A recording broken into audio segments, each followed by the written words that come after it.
Aba, paring Rap, lityong manok na naman ang ulam natin ngayon ah. Kahapon, liempo. Inisa-isa mo na ba ang baboy sa bukid? Baka sa susunod tapang kabayo o hindi kaya kalderetang kambing naman ang iwi mo dito ha? Puro ka talaga kalokohan, Doming eh. Maghain ka na nga para makakain na tayo.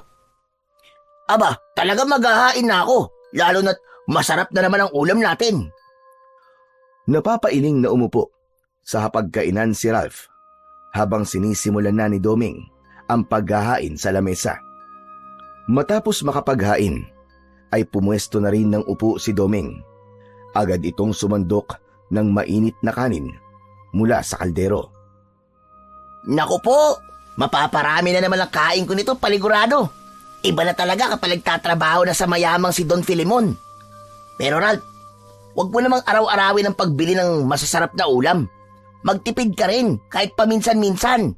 Aba, mag-ipon ka. Huwag ubos-ubos biyaya.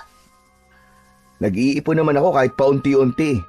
Saka, gumaganti lang ako sa mga tulong na ginawa mo para sa akin. Aba, syempre naman. Sino ba magtutulungan kung di tayo magkaibigan, di ba? Sigurado naman ako na kung sa akin mangyari yung nangyari sa'yo, hindi mo rin ako pababayaan eh. Ay, sorry pare. Hindi ko sinasadya. Nabanggit ko patuloy. Natahimik bigla si Rap sa sinabi ni Doming. Unti-unting nawala ang ngiti sa kanyang muka. Halos 7 buwan na kasi ang nakakaraan simula nang masunog ang kubo kung saan siya nakatira at ang asawa niyang si Lisa. Buntis noon si Lisa sa una nilang anak. Wala siya sa kubo nila nang maganap ang sunog na yon. Hindi na nakalabas si Lisa sa kubo habang nasusunog yon at kasama itong natupok ng apoy. Dahil sa wala na siyang tirahan, ay kinupkup muna siya ni Doming. Bata pa lang ay magkaibigan na sila ni Doming. Sa mga sumunod na linggo ay hindi lumalabas ng bahay si Ralph. Wala rin siyang ganang kumain at maging ang trabaho niya sa isang pabrika sa bayan ay pinabayaan na niya. Pakiramdam niya ay wala nang saysay ang buhay dahil sa nawalan siya ng asawa't anak.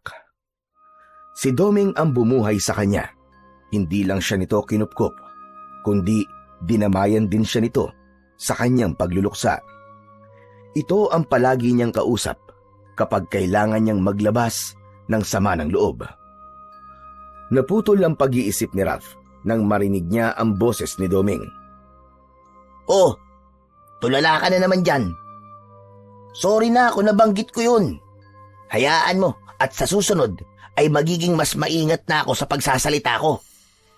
Ikaw kasi Doming ang daldaldal mo. Hindi, ayos lang pre. Sige, ang mabuti pa kumain na lang tayo. O sige. Ay, teka. Siya nga pala pre, di ba 2 buwan ka pa lang kay Don Filemon? Tapos, ang sabi mo mag-isa ka lang doon? Oo, ako ang naglilinis, ako ang nagluluto. Ako rin minsan ang bumibili ng mga kailangan niya. Pero okay lang yun. Tahimik lang si Don Filemon at mukhang mabait naman Medyo malaki ang bahay nun, di ba? Hindi ka ba nahihirapan na wala ka man lang kasama sa pagtatrabaho doon? Nung una mahirap. Nakakapagod din kasi, yun nga, tulad ng sinabi mo, malaki ang bahay ni Don Filemon. Pero ngayon, parang okay na, nasanay na rin ako. Kumbaga nagamay ko na yung mga dapat kong gawin, saka kung anong oras ko yun gagawin. Kahit na par, mahirap pa rin yun. Wala kang kasama kahit isa Akala ko ba mayaman si Don Filemon? Bakit nagtitipid siya sa kasambahay? Kung ako siguro ang kasambahay niya, nako, baka 1 linggo pa lang ako, ay sumuko na ako. Alam mo, paring Doming, hindi rin naman ako magtatagal dun Ha? Aba, bakit naman? Pansamantala lang ako magtatrabaho kay Don Filemon. Kapag nakaipon na ako ng sapat, ay bala kong mag-asikaso ng pag-alis ko papunta sa abroad para doon na ako magtrabaho. Hindi ba, yun naman talaga ang plano ko dati pa? Aba, maganda nga yan par. Suportado kita dyan. Basta kung kailangan mo ng tulong sa mga requirements o pang-asikaso mo, nandito lang ako, par. Ngumiti na lang si Ralph kay Doming at nagpatuloy na sila sa kanilang pagkain. Maaga pa lang ay gising na si Ralph. Husa na siyang nagigising ng alas 5 ng umaga dahil sanay na ang katawan niya na gumising ng ganong oras. Mabilis siyang naligo. Nagbihis ng simpleng t-shirt at maong. Bit-bit ang lumang sling bag na may lamang ekstrang damit at lumabas na siya ng bahay ni Doming at sinimulan niya nang maglakad papunta sa bahay ng amo niyang si Don Filemon. Pwede naman siyang sumakay ng tricycle papunta sa dulo ng baryo kung nasaan ang malaking bahay ni Don Filemon. Pero mas gusto niya talaga ang maglakad para kahit papano ay nakakapag-ehersisyo siya. Sa paglalakad ni Ralph ay isang matandang lalaki ang nakasalubong niya. Ang matandang lalaking yon ay si Mang Abel. Kilala ito sa lugar nila dahil ito ang nag-iisang albularyo doon. Wala itong pamilya at may kwento-kwento pa sa baryo nila na nung kabataan ito ay isa raw itong manunugis ng aswang. Matalim ang tingin ni Mang Abel habang papalapit ito kay Ralph. Nang tumapat siya sa matanda, ay ngumiti siya rito. Magandang umaga po sa inyo, Mang Abel. Saan po ang punta nyo ng ganito kaaga? Walang sagot na nakuha si Ralph mula sa matandang si Mang Abel na parabang wala itong naririnig. Hindi man lang siya nito tinapunan ng tingin. Napakamot na lamang sa batok si Ralph at nagpatuloy na lang siya sa kanyang paglalakad. Hindi na siya nagtaka. Ganon naman talaga si Mang Abel. Wala siyang natatandaang nakita niya itong may kausap. Palagi itong mukhang masungit at seryoso. Pagkarating ni Ralph sa dulo ng baryo, ay tumambad na sa kanya ang malaking bahay ni Don Filemon. Medyo bago pa yon dahil ilang buwan pa lamang mula nang maitayo yun. Malinis ang harapan ng bahay. Meron yung mataas na pader at malaking gate. Sa paligid ay may iilang puno at mga halamang ornamental. May sariling susi si Ralph sa maliit na gate sa gilid. Maingat niyang binuksan yun at saka siya pumasok. Dumiretso siya sa main door at gamit ang sarili niyang susi ay binuksan niya rin ang gate. Nagtungo agad si Ralph sa kusina upang simulan ang araw ng kanyang pagtatrabaho sa pamamagitan ng paghahanda ng almusal ni Don Filemon. Binuksan niya ang ilaw sa kusina. Kinuha ang kawali at sinimulan niya na ang pagluluto. Kasabay nun ay nagpakulo na rin siya ng tubig para sa kapeng barako. Habang nagluluto ay humugot siya ng malalim na buntong hininga. Hindi pa rin siya sanay sa tahimik at malawak na bahay na yon. Kahit ilang buwan na siya ron, ay may mga bahagi pa rin ng bahay na hindi pa niya napupuntahan o napapasok. Alam ni Ralph na maya-maya lang ay bababa na si Don Filemon. Eksaktong alas 7 ng umaga kung bumaba ito para kumain. Dapat, bago sumapit ang oras na yon, ay handa ng lahat ang almusal. Matapos magluto, ay sinimulan nang ihain ni Ralph ang almusal ni Don Filemon. Nilinisan na rin niya ang mga ginamit niya sa pagluluto. Maya-maya pa, natanaw ni Ralph mula sa sulok ng mata niya ang pagbukas ng pinto sa itaas ng hagdan. Alas 7 na. Kasunod nun, ay narinig niya ang mahinang yabag ng matanda pababa. Nang pumasok na si Don Filemon sa dining area, ay agad itong binati ni Ralph ng magandang umaga. Tumangulang ang matanda sa kanya at naupo na sa kabisera. Matangkad na lalaki si Don Filemon. Dahil sa edad nito ay mukha na itong mahina at hindi na ito kayang magbuhat ng mabibigat. Habang nag-aalmusal si Don Filemon, sa mahabang mesa ay tahimik lang si Ralph na nakatayo sa gilid. Naroon siya dahil baka may iuutos na naman si Don Filemon sa kanya. Ralph, Linisin mo nga yung mga gamit sa sala at medyo maalikabok na. Nakita ko na hindi ka pa nakapaglinis kahapon. Opo, Don Filimon. Naku, pasensya na po at inayos ko po kasi yung lababo sa kusina eh. Kaya hindi po ako nakapaglinis kahapon. Tapos palitan mo na rin ang mga kortina sa sala. Naasiwada ako sa kulay na kortina noon. Linisin mo na rin yung bodega. Itapon mo yung mga gamit na sa tingin mo ay wala ng pakinabang. Masusunod po, Don Filimon. Gagawin ko po lahat yun mamaya. Tumango si Don Filimon at nagpatuloy sa pagkain, habang si Ralph naman ay pilit na tinandaan ang mga inutos nito sa kanya upang wala siyang makalimutan.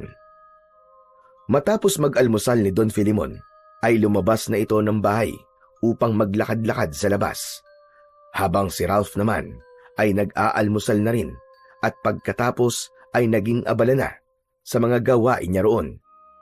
Agad siyang naglinis sa sala at pinalitan niya ang mga kortina na naroroon ayon sa utos ni Don Filimon. Matapos yun, ay dinala niya na sa dirty kitchen ang mga kortina upang isalang sa washing machine. Paglabas niya ng dirty kitchen, ay napahinto siya, saka napatingin sa itaas.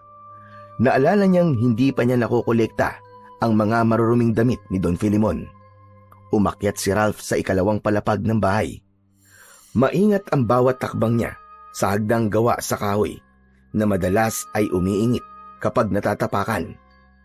Pagdating sa itaas, ay dumiretso siya sa unang pinto kung saan nasa likod nun ang silid ni Don Filimon. Inabot na ni Ralph ang seradura ng pinto at marahang yun pinilit. Ngunit bago pa niya yun mabuksan, ay nagulat siya nang marinig ang malakas na boses ni Don Filimon. Ralph! Ano sabi ko sa'yo tungkol sa kwarto ko?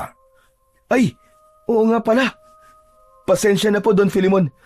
Kukunin ko lang po sana yung mga marurumi yung damit para malaban ko na po. Hindi ka ba marunong makatanda? Hindi ba sabi ko sa'yo ay ako maglalabas ng mga damit ko sa aking kwarto? Walang ibang papasok dyan kundi ako lamang. Maliwanag ba? Oo po. Maliwanag po. Pasensya na po talaga at nakalimutan ko. Sige na. Bumaba ka na. Bahagyang yumukod si Ralph bago siya tahimik na bumaba ng hagdan. Habang bumababa siya, ay napapaisip siya kung bakit ba ayaw ni Don Filimon na pumasok siya sa kwarto nito. Simula kasi nang magtrabaho siya roon bilang isang kasambahay, ay hindi pa niya kailanman nasilayan ang loob ng kwarto ni Don Filimon. Kahit paglilinis doon ay hindi siya nito pinapayagan. Pakiramdam niya tuloy ay merong itinatago roon ang matandang lalaki. Pinilit ni Ralph na iwaksi ang mga tanong sa isip niya. Baka sadyang ayaw lang talaga ni Don Filimon na may nakikialam sa personal nitong espasyo sa bahay na yon. Isa lang siyang kasambahay at dapat niyang tandaan na hindi niya nasaklaw ang mga ganong bagay. Nag-uuwian si Ralph mula sa pagtatrabaho niya kay Don Filimon. Tuwing hapon, kapag tapos na siyang magluto ng hapunan, ay umaalis na siya. Pagdating ni Ralph sa bahay ni Doming, ay agad niyang naramdaman ang kakaibang katahimikan sa paligid. Wala ang dating masiglang boses ng kaibigan na palaging bumabati sa kanya sa tuwing dumarating siya. Nang buksan niya ang pinto, ay nakita niya si Doming na nakaupo sa bangkito habang nakasandal sa dingding. Nakangwi ang mukha nito na parang may kung anong masakit dito. Oh, par! Ano nangyari sa'yo? Para kang ngumuya ng kamya sa itsura mo ah. Aray ko, nadulas ako kanina habang nagbubuhat ng kopre. Ayun, tumama ang likod ko sa kahoy. Grabe, ang sakit par. Parang nabugbog yata ang likod ko. Lumapit si Ralph at tinignan kung may sugat sa likod si Doming, pero wala naman siyang nakita. Bakit di ka pa nagpatingin par? Mukhang nabugbog nga talaga ang likod mo kaya baka merong bali yan. Ayaw mo bang magpunta sa barangay health center? Hindi na. Sarado na yun ng ganitong oras eh. Ang mabuti pa, kay Mang Abel na lang ako magpapahilot. Magaling din naman yun sa mga ganito eh. Natatandaan mo ba nung nabalian ako ng paa? Siya ang nakapagpagaling sa akin nun, hindi ba? Sa bagay, tama ka. Tsaka, hindi mahal maningil si Mang Abel. Bigyan mo nga lang yun ng 1 kilo ng bigas eh. Ayos na sa kanya eh. Sinabi mo pa. Baka naman, pwede mo akong samahan, par. Medyo nahihirapan din kasi ako maglakad eh. Baka mamaya matumba ako sa daan. Oo ba, sige, pampihira ka naman. Yun lang pala eh. Walang problema yun. Tara na, at baka lalong sumakit pa yan kapag hindi natignan ni Mang Abel. Tumango si Doming at dahan-dahang tumayo habang hawak ang likuran. Tinulungan naman ito ni Ralph na maglakad palabas ng bahay. Inalalayan niya ang kanyang kaibigan upang hindi ito mabuwal. Habang naglalakad si Ralph at Doming papunta sa kubo ni Mang Abel, ay unti-unti nang lumulubog ang araw at ang kadiliman ay kumakalat na sa paligid. Patuloy pa rin si Ralph sa pag-aalalay kay Doming dahil bawat hakbang nito ay panay ang daing nito. Ano par? Kaya mo pa ba? Bumalik na lang kaya tayo sa ibang araw. Aray ko, ngayon mo pa ako tinanong yan kung kailan malapit na tayo sa bahay ni Mang Abel. Pambihira ka oh. Aray, oo nga pala. Kumusta naman ang araw mo sa trabaho, par? Ayos lang naman.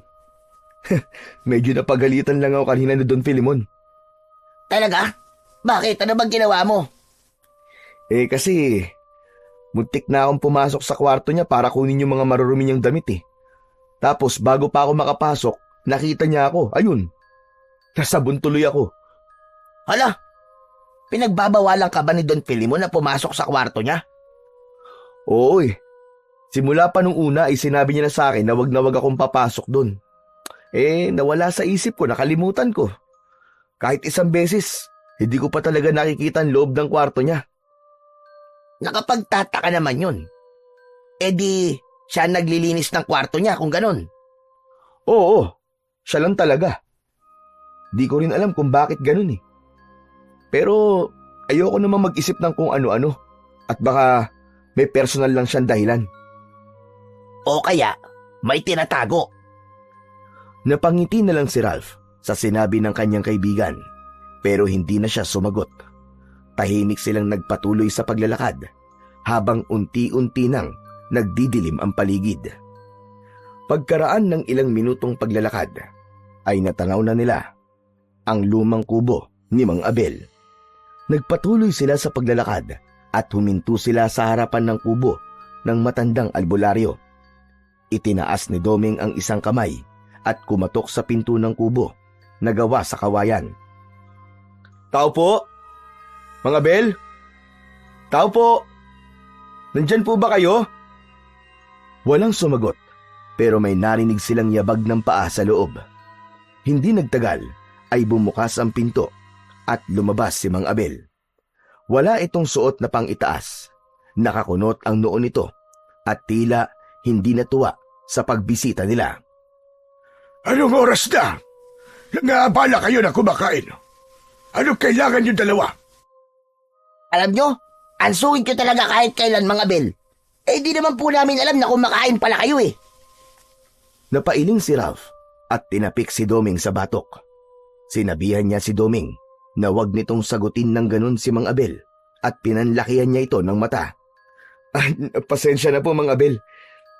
Nadulas po kasi itong si Doming kanina habang nagbubuhat po ng kopra. Yun, tumama po ang likod niya sa kahoy. Masakit daw po eh. Magpapahilot po sana siya sa inyo. Oras na ng pahinga ko. Bukas ng umaga na lamang kayo bumalik. Hindi po nga ako makakabalik bukas ng umaga, Mang Abel. Maaga po kasi ang trabaho ko sa koprahan. Hapon lang po talaga ang libre kong oras. Wala akong pakialam doon. Hindi ako butika o ospital na bukas tuwing kailan mo gusto magpagamot. Papasok na sana si Mang Abel sa loob ng kubo nito nang bigla na lang umarte si Doming na parang nawalan ng lakas. Napaluhod dito sa lupa habang hawak ang likod. Aray! Aray ko! Aray, sobrang sakit na talaga ng likod ko, aray! Baka mamatay na ako nito! Ay, hindi na ako umabot ng kinabukasan, aray ko! Nagulat si Ralph sa ginawa ni Doming, pero nahalata niya na umaarte lang ito nang tumingin ito sa kanya sabay kindat. Napalingon si Mang Abel. Tinitigan nito si Doming pero walang emosyon ang mukha nito. Mang Abel, parang awa niyo na po. Hilutin niyo na po ang kaibigan ko. Tignan niyo po siya oh. Hindi ba nakakaawa po siya? Oo nga, aray! Aray, Mang Abel! Maawa ka na sa akin. Ralph, kapag namatay ako, ay iiwan ko na sa iyo ang bahay ko. May kalkansya rin ako sa ilalim ng papag ko. Gamitin mo yun sa pagpapalibing sa akin. Tandaan mo, Ralph. Mahal na mahal kita. Huy, si Raulo, ano ba pinagsasabi mo? Ay, nako! Sige na, sige na! Pumasok na kayo sa loob! Naaalibadbaran na ako sa kaartehan niyang kasama mo, Ralph! Binuksan ni Mang Abel nang mas maluwag ang pinto at nauna na itong pumasok. Umayos naman kagad ng tayo si Doming at ngumisi ng malaki. Pigil naman ang pagtawa ni Ralph dahil sa pag-arte ng kanyang kaibigan. Matapos yun, ay sumunod na sila kay Mang Abel sa loob ng kubo nito. Pagpasok ni na Ralph sa kubo, ay sumalubong sa kanila ang amoy ng langis at iba-ibang halamang gamot. Medyo maliwanag sa loob dahil sa gasera na nakapatong sa maliit na hapagkainan. Itinuro ni Mang Abel ang papag na may banig at isang manipis na unan sa gilid. Inutusan nito si Doming na hubarin ang damit nito at dumapa doon. Agad namang sunod si Doming. Matapos nitong hubarin ang t-shirt, ay agad itong dumapa sa papag. Si Ralph naman ay umupo sa bangkong yari sa kawayan na nasa tabi at tahimik na pinagmasdan ang matanda. Lumapit si Mang Abel kay Doming at kinapakapa ang gulugod nito. Kita sa mukha nito ang seryosong pagsusuri. Meron kang bali sa bandang gitna ng likod. Hindi naman malala, pero kailangan ng hilot. May kinuwang maliit na bote si Mang Abel. Binuksan nito yon at naglagay ng langis sa isang palad. Pinagkiskis nito ang mga palad nito hanggang sa mag-init. Matapos yon, ay inilapat na nito ang palad nito sa likod ni Doming. Sa unang hagod pa lang ni Mang Abel, ay napaigik na kagad si Doming. Aray, aray ko, aray ko, aray ko, aray ko! Dahan-dahan naman, Mang Abel! Ang bigat naman po ng kamay nyo! Parang madadagdagan pa yata ang bali ko sa likod ni aray! Aray ko! Huwag kang malikot at huwag kang mas marunong pa sa akin. Tiisin mo! Kasalanan mo rin naman kung bakit ka nadulas. Di ka kasi marunong mag-ingat. Nagpatuloy si Mang Abel sa paghihilot sa likod ni Doming. Pinisil at pinaikot nito ang kamay nito sa parte ng likod ni Doming na may bali. Panay pa rin ang ungol at daing ni Doming. Aray ko! Diyos ko, aray ko! Ang sakit talaga, Mang Abel! Baka mabali na ang buong kaluluwa ko! Aray ko! Ano bang ginagawa nyo? Biglang binatukan ni Mang Abel si Doming. Tila hindi na nakatiis ang matanda sa pag-iingay ni Doming. Si Ralph naman ay pinigilan ang pagtawa dahil baka mas lalong magalit si Mang Abel. Kung hindi titigil yung bibig mo, kakaingay, ikaw na lang ang maghilot sa sarili mo. Pupunta-punta ka rito tapos ang dami mong reklamong damuho ka. Eh, di naman po ako octopus para mahilot ko ang likod ko eh. Pabihira naman kayo, Mang Abel, oh. Kaya nga tumahimik ka na lang at magtiis ka. Hindi na muling nagsalita si Doming. Tahimik na lang itong nagtiis habang patuloy ang paghihilot na ginagawa sa kanya ni Mang Abel. Makalipas ang ilang minuto, ay tumigil na sa paghilot ang matanda at bumuntong hininga. O ayan, tapos na. Huwag ka munang magbubuhat bukas at huwag ka munang maligo ngayong gabi. Ipahinga mo rin muna ang katawan mo. Dahan-dahang tumayo si Doming mula sa pagkakadapa at nag-inat ng bahagya. Aba? Aba? Ayos ah. medyo nawala ng sakit. Magaling ka talaga, Mang Abel. Lodi ka talaga. Tumayo si Doming at ipinasok ang kamay sa bulsa ng pantalon nito. Napakunot noon naman at inisa-isa nitong kinapa ang lahat ng bulsa. Oh, bakit? Anong nangyayari? Naka, nakalimutan ko pala yung wallet ko sa bahay. Nang marinig yun ni Ralph, ay agad siyang tumayo at inilabas ang kanyang wallet. Humakbang siya papalapit kina Mang Abel at Doming. Ako na lang po magbabayad, Mang Abel. Nagmamadali po kasi kami kanina kaya nakalimutan ni Doming ang wallet niya. Mabuti na lang po at nadala ko tong sakin. Salamat, Rap ah. Babayaran na lang kita pag uwi natin sa bahay. Nako, wag na. Parang hindi naman tayo magkaibigan yan eh.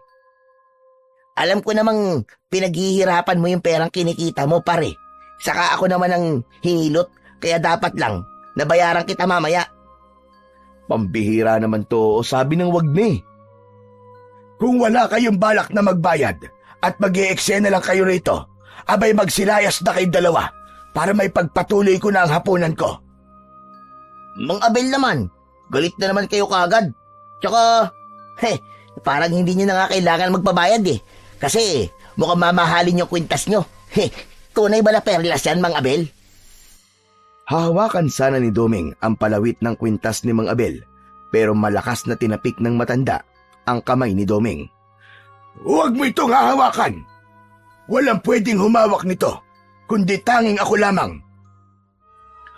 Noon lang napansin ni Ralph ang suot na kwintas ng matanda. Saglit siyang napatitig doon at sa unang tingin niya pa lang ay aakalain nga na isa yung perlas. Kulay puti ang palawit na kwintas na tila bahagyang kumikinang. Ano? Magbabayad ba kayo o magtitinginan na lamang tayo rito? Nagulat si Ralph at napapahiyang tumingin kay Mang Abel. Pasensya na po, Mang Abel. Heto na po ang bayad. Agad siyang humugot ng 100 piso mula sa wallet niya at inabot niya yon kay Mang Abel. Ngunit pagdampi ng palad ni Mang Abel sa kamay ni Ralph, ay bigla na lang natigilan ang matanda. Napako ang tingin ni Mang Abel kay Ralph. Namutla ito at nagsimulang manginig ang buo nitong katawan. Binitiwan siya ng matanda at napaluhod ito sa sahig habang habol ang paghinga. Napaatras naman si Ralph habang may pagtatakang nakatingin sa matanda. Maging si Doming ay naguluhan na rin sa pangyayari. Napansin ni Ralph na hirap pa tumayo si Mang Abel, kaya agad niyang inabot ang isa niyang kamay upang tulungan ito. Mang Abel, tulungan ko na po kayo. Ngunit tinampal ng matanda ang kamay niya at matalim siya nitong tinignan. Kinabahan si Ralph at naisip niya na baka may nasabi o nagawa siyang mali, kaya ganon ang tingin nito sa kanya. Matiim pa rin ang titig ng matanda kay Ralph habang marahan itong tumatayo. Mandoming, ano po bang nangyari sa inyo? Ayos lang po ba kayo? May nakita ko sa iyo. Isang pangitain. Abay, kailan ka palagi manghuhula, Mang Abel? Tumahimik ka, Doming. Hindi nalilimitahan ng mga kaya kong gawin sa panggagamot at panghihilot lamang. Marami akong kayang gawin na hindi nyo nalalaman. Napakurap si Doming at hindi na nakasagot. Makinig ka, Rap. Mag-iingat ka sa mga desisyong gagawin mo, lalo na sa mga susunod na araw. Hindi lang ikaw ang maaapektuhan ng desisyon na gagawin mo. Napalunok si Ralph. May kakaibang lamig na gumapang sa batok niya at parang may biglang dumagan sa dibdib niya. Nagtama ang mga mata nila ni Mang Abel at nakita niya na seryoso ito sa mga sinasabi nito at wala yung halong pananakot. Salamat po sa paalala. Tara na, Doming. Baka gabihin tayo sa daan. Tahimik na tumango si Doming at naunang lumabas ng kubo. Sumunod naman si Ralph. Ngunit nakakailang hakbang pa lamang siya ay muli siyang lumingon sa bahay ni Mang Abel. Nakita niya ang matanda na nakatayo pa rin sa may pintuan. Hindi ito gumagalaw at matalim pa rin ang titig nito sa kanya. Biglang kinilabutan si Ralph. Tumango siya kay Mang Abel at saka siya sumunod kay Domeng sa paglakad. Walang imik na naglakad sina Ralph at Domeng hanggang makarating sila sa bahay nila.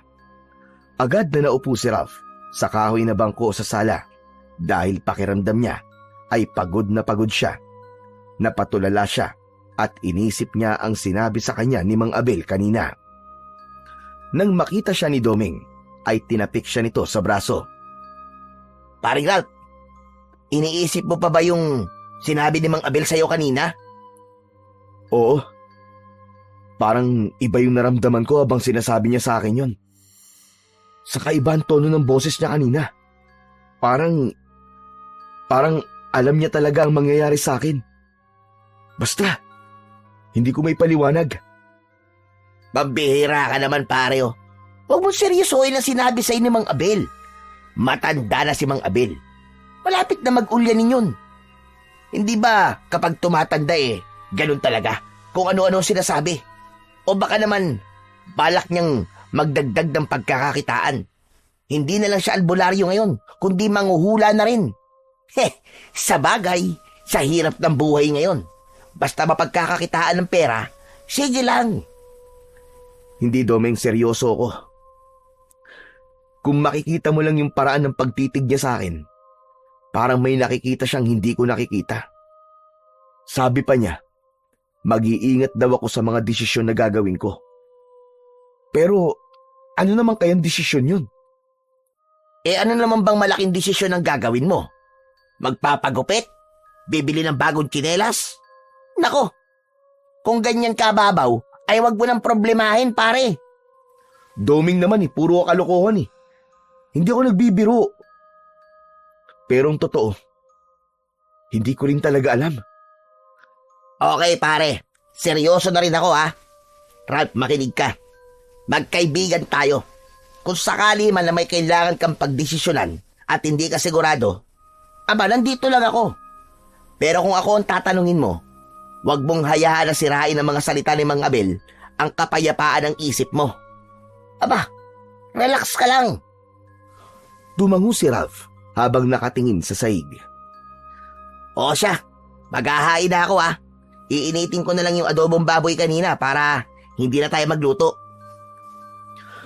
Habang naglalakad si Doming papunta sa kusina, ay napatingin si Ralph sa labas ng bahay.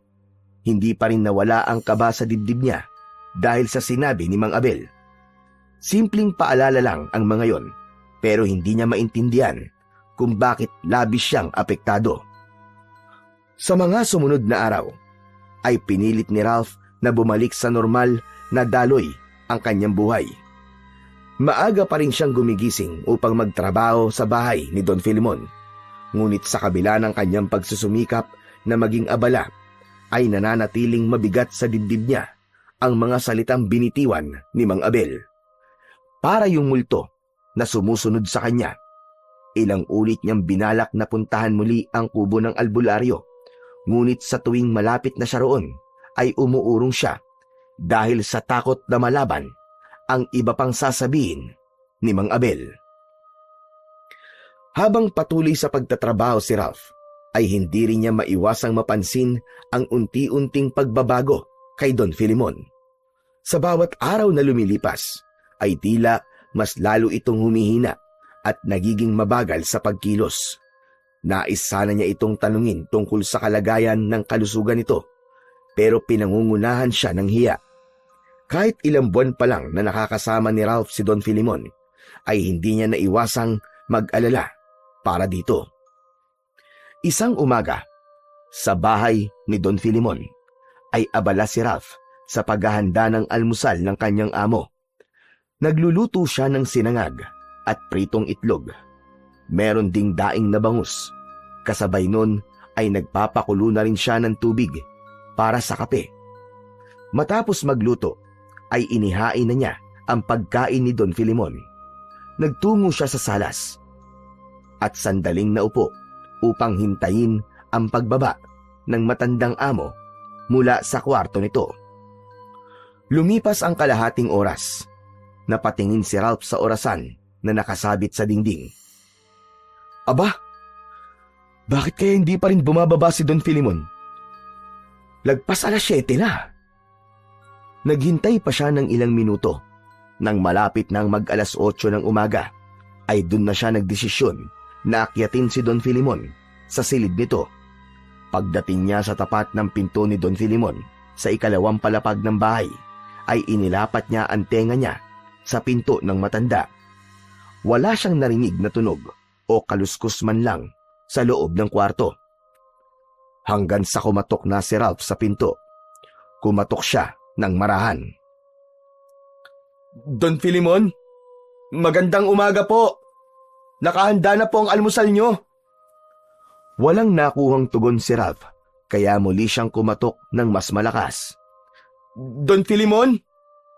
Don Filimon, tulog pa po ba kayo? Katahimikan pa rin ang natanggap ni Ralph. Sa pagkakataon na yon, ay nagtatalo na ang isip niya kung bubuksan ba niya ang pinto o hindi. Pero alam niyang maigpit ang bili ni Don Filimon na bawal siyang pumasok sa kwarto nito. Ngunit sa pagkakataong yon, ay tila may boses na bumubulong sa kanya na kailangan niyang tiyakin na ligtas ang amo niya, matanda. Kaya naman, naglakas loob siyang buksan ang pinto ng silid ni Don Filimon. Pinihit niya ang seradura at itinulak ng marahan ang pinto. Sumalubong kagad sa kanya ang malansang amoy ng kwarto. Hindi niya maintindihan kung saan nanggagaling ang amoy na yon. Nang tuluyang mabuksan ni Ralph ang pinto, ay nanlaki ang mga mata niya nang makita si Don Filimon na nakahiga sa malaki nitong kama. Hindi ito gumagalaw at nakapikit ang mga mata nito. Ang katawan nito ay payat na payat at halos butot balat na lamang. Ang balat nito ay naninilaw at nangingitim sa ilang bahagi. Nagtaka siya dahil hindi naman ganon ang itsura nito nung nakaraang araw. Lumapit si Ralph sa kama. Hinila niya ang isang upuan, papalapit sa higaan, at dun siya naupo. Inabot ng kamay niya ang noo at leeg ng matanda. Nagimbal siya dahil napakalamig ng katawan nito na parang maihahalin tulad niya sa yelo. Naku, Don Filimon! Patay na po ba kayo? Sa gitna ng takot at kaba ni Ralph, ay biglang bumukas ang mga mata ni Don Filimon.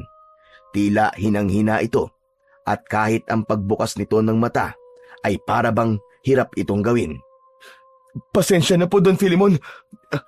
Alam kong bawal po akong pumasok dito sa kwarto nyo. Pero nag-aalala na po kasi ako sa inyo eh.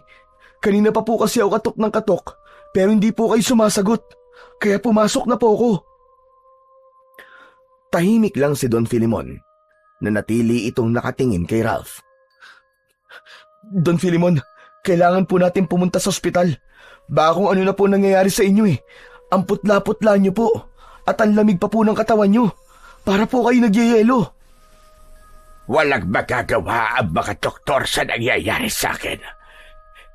Hindi ospital ang kailangan ko. Napatingin si Ralph sa paligid habang nagsasalita si Don Filimon.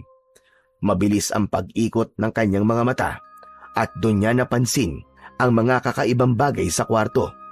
May mga kakaibang simbolo sa sahig at dingding na hindi niya alam ang ibig sabihin. Agad siyang nagkaroon ng hinala na baka kaya hindi siya pinapapasok ni Don Filimon sa kwarto na yon ay dahil ayaw nitong makita niya ang mga simbolo na yon. Pero hindi niya na yon pinagtuunan pa ng pansin dahil ang alam lang niya ng mga oras na yon ay kailangan ni Don Filimon ang tulong niya. Pero paano po kayo gagaling kung hindi po kayo magpapadala sa akin sa ospital? Mas alam po ng mga doktor ang dapat gawin sa inyo. Makinig ka mabuti sa akin, Rapa. May isang bagay na makakapagpabalik ng lakas ko. Matagal ko nang hinahanap yon at kailangan mapasa akin ang bagay na yon. Ano po bang tinutukoy nyo? Buksan mo ang drawer. May litrato dyan. Kunin mo. Agad na binuksan ni Ralph ang drawer na nasa tabi ng kama. Walang ibang bagay ang naroon kundi ang isang piraso ng litrato. Nanginginig ang kamay na kinuha niya yon. Tinignan ni Ralph ang litrato at nakita niya roon ang isang puting bato na parang perlas ang itsura. Biglang natigilan si Ralph. Teka, parang nakita ko na to ah. Tama! Nakita ko na ang batong to. Suot to ni Mang Abel, Don Filimon. Ang batong to, ang palawit ng kwintas niya. Kabaka, Ralph. Kay Abel nga ang bagay na yan. Binata pa lang siya, ay nasa kanya na yan. Ano po bang meron sa batong to? At saka, ito po bang bagay na tinutukoy nyo na makakapagpabalik po ng lakas nyo? Oo, hiyad nga. Pero hindi yan isang bato. Isa yung mutya. Yan ang mutya ng buhawi. Ang mutya ng buhawi ay nagbibigay ng mas mahabang buhay at malakas na katawan sa kung sino man ang magmamay-ari nito. Hindi ka basta-basta tatablan ng sakit. Kahit ang kamatayan ay iiwasan ka. Muling napatingin si Ralph sa litrato. Sumagi sa isip niya si Mang Abel at kung paanong sa kabila ng edad nito ay malakas pa rin ito. Kaya pala, kahit matanda na si Mang Abel, ay malakas pa rin siya kasi meron siyang ganong klase ng mutya. Kailangan makuha mo mutya ng buhawi mula sa kanya. Kapag nakuha ko yun, ay babalik na ang lakas ko. Pero ibibigay po kaya sa inyo ni Mang Abel yun, Don Filimon? Malabo. Hindi niya basta-basta bibitiwan yun. Kaya naisip ko na nakawin na lang sa kanya ang mutya ng buhawi. Pero Don Filimon, paano niyo po mananakaw sa kanya yun? Dahil po sa kalagayan niyo, parang kahit yata bumangon sa higaan hirap kayo eh. Hindi ako magnanakaw ng mutya. Yun ay walang iba. Kundi ikaw, Ralph. Ikaw ang gagawang magnakaw doon para sa akin. Parang binuhusan ng malamig na tubig si Ralph. Nanlamig ang buong katawan niya at bumilis ang tibok ng kanyang puso. Pero, Don Filimon, hindi ko po kaya magnakaw. Hindi po ako magnanakaw, kasalanan po yun. Kasalanan ba? Kung may mabuting maidudulot ng pagnanakaw na gagawin mo. Tandaan mo, Ralph. Manunugtungan ng mutya na yun ang buhay ko. Isa pa, kapag namatay ako, mawawalan ka na rin ng trabaho. Sandaling tumahimik si Ralph. Napayuko siya habang nag-iisip. Hanggang sa sumagi sa isip niya ang sinabi ni Mang Abel na may isang malaking desisyon siyang gagawin. Napagtanto niya na nangyayari na ang pangitain ng matandang albularyo. Kapag nagtagumpay ka sa pagkuha ng mutya ng buhawi, ay nagagako ko sa iyo na bibigyan kita ng 1,000,000 piso. Napaangat ang ulo ni Ralph at napatitig siya kay Don Filimon. Tinansya niya kung nagbibiro lamang ba ito o hindi. Isang milyong piso? Oo, 1,000,000 piso. Hindi ako nagbibiro, Ralph. Buhay ko ang nakasalalay dito. At hindi na ako pwedeng maghintay pa. Isipin mo mga pwede mong gawin sa ganong kalaking halaga. Don Filimon, hayaan niyo pong pag-isipan ko muna. Bigyan niyo pa po sana ako ng kahit konting panahon. Sige, Ralph. Ngunit, bilisan mo ang pag-iisip. Nauubos na ang oras ko. Baka mahuli na ang lahat at baka mamatay na ako. Marahang tumango si Ralph. Doon pa lang ay pinag-isipan niya na kagad kung gagawin pa niya ang inuutos ni Don Filimon, kapalit ang malaking halaga ng pera. Pag-uwi ni Ralph sa bahay ni Doming ay mabigat ang pakiramdam niya. Umupo siya sa gilid ng kanyang papag at hinubad ang kanyang sapatos. Humiga siya at napatingin sa kisame na parabang Nandoon ang kasagutan sa tanong na dapat ba niyang gawin ang pinapagawa sa kanya ni Don Filemon. Hay! Anak ng teteng, oo! Ano bang gagawin ko? Bakit ba kasi napunta ako sa sitwasyon ito? Gusto sana niyang ikonsulta kay Doming ang tungkol sa bagay na yon, pero kilala niya ang kanyang kaibigan. Alam niya na hindi ito papayag na nakawin niya kay Mang Abel ang kwintas. Kilala niya si Doming na kahit kapos sa buhay ay hinding-hindi ito gagawa ng isang maling bagay para lang sa pera. Lalong-lalo na ang pagdanakaw. Sumapit na ang oras ng pagtulog ni Rap, pero gising na gising pa rin ang kanyang diwa. Nakatingin pa rin siya sa kisame at patuloy na iniisip kung ano ang kanyang gagawin. Malaki rin ang 1,000,000 piso para sa kagaya ko. Marami akong magagawa nun. Hindi ko na kailangan makipagsapalaran sa ibang bansa. Pwede na ako magtayo ng maliit na negosyo sa pera na yon. Mababago ang buhay ko. Matapos yun ay bumalikwas ng bangon si Rap. Nagdesisyon na siya na nanakawin niya kay Mang Abel ang mutya ng buhawi. Mas nanaig sa kanya ang pangangailangan niya ng pera kaysa sa kanyang konsensya at dignidad. Inisip na lang niya na sa gagawin niyang yun ay makakatulong din siya kay Don Filemon na madugtungan ang buhay nito. Lumabas si Ralph sa kwarto niya at marahan siyang naglakad. Pagbukas niya ng pinto ay napapitlag siya nang marinig ang boses ni Doming sa kanyang likuran. Hoy, Ralph! Saan ka pupunta? Bibili lang ako ng yosi sa tindahan. Yossi? Aba, kailan ka pa natutong manigarilyo? Kanina lang. Naisipan ko lang na subukan. O sige na, alis na ako. Babalik din ako agad. Hindi na hinintay ni Ralph na magsalita si Doming at nagmamadali siyang naglakad palabas ng bahay. Hindi na rin siya lumingon pa. Sa pagkakataon na yon, ay buo na talaga ang loob niyang nakawin ang mutya mula kay Mang Abel. Hindi alintana ni Ralph ang kadiliman sa kanyang paglalakad patungo sa kubo ng matandang albularyo. Wala na siyang ibang inisip kundi ang makuha ang mutya ng buhawi. Nang makarating siya sa harapan ng kubo ni Mang Abel, ay napansin niyang wala nang liwanag ng gasera mula sa loob, kaya naisip niya na marahil tulog na ang matanda. Tahimik at marahan siyang lumapit sa kubo. Naghanap siya ng siwang sa dingding kung saan maaari siyang sumilip.